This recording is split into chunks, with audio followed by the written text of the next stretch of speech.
was identified as mentally retarded, put back from the 5th grade into the 4th grade, and stayed in that category until I got out of high school. I don't have any college training, but I met a high school teacher who one day changed my life. I was waiting on another student, and when he came in, he said to me, "Young man, go to the board and write what I'm about to tell you." And I said, I can't do that, sir. He said, "Why not?" I said, "I'm not one of your students." He said, "It doesn't matter, follow my directions now." I said, "I can't do that, sir." He said, "Why not?" I said, "Because I'm educable mentally retarded." And he came from behind his desk and he looked at me. He said, "Don't ever say that again. Someone's opinion of you does not have to become your reality." And as he talked, my heart began to beat fast.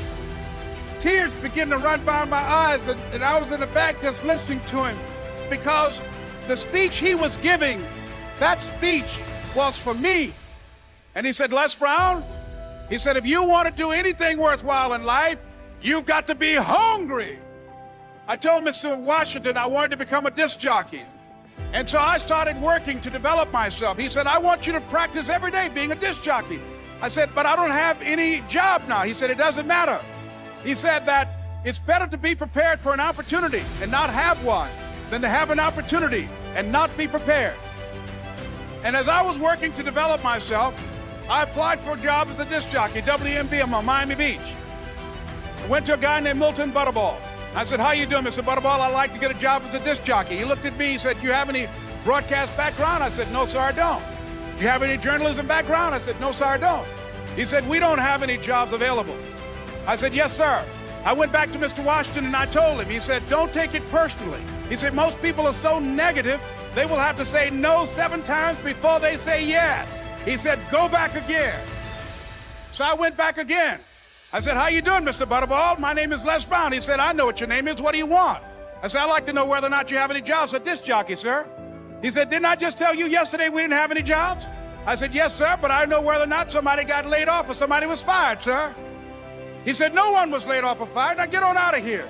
I came back the next day like I was seeing him for the first time. I said, "Hello, Mr. Butterball, how are you?"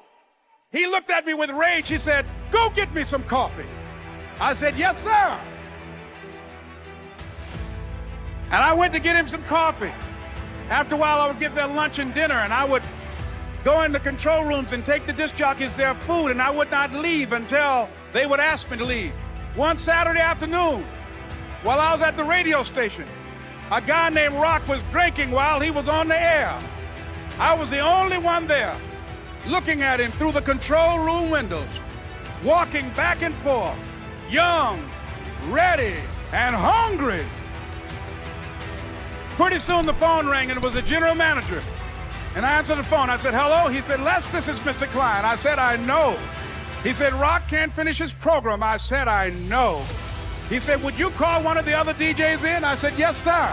I hung the phone up. I said, "Now he must think I'm crazy."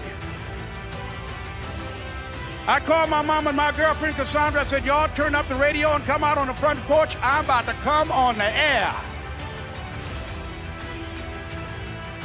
I waited for about 20 minutes, and I called him back. I said, "Mr. Klein, I can't find nobody."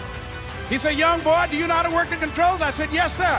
He said, "Go in there and don't say nothing here." I said, "Yes, sir." I couldn't wait to get behind those controls. I put on an old Stevie Wonder record called Fingertips.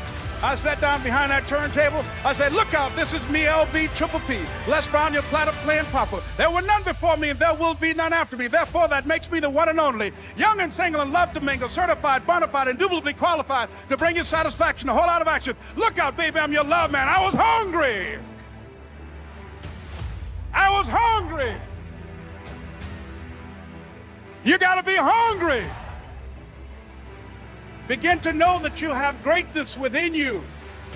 And if just one of you here begin to envision yourselves as being blessed and highly favored to reach your goals, if just one of you capture the essence of what that means, that you have greatness within you and a responsibility to manifest that greatness, that you can make your parents proud, you can make your school proud, you can touch millions of people's lives And the world will never be the same again because you came this way.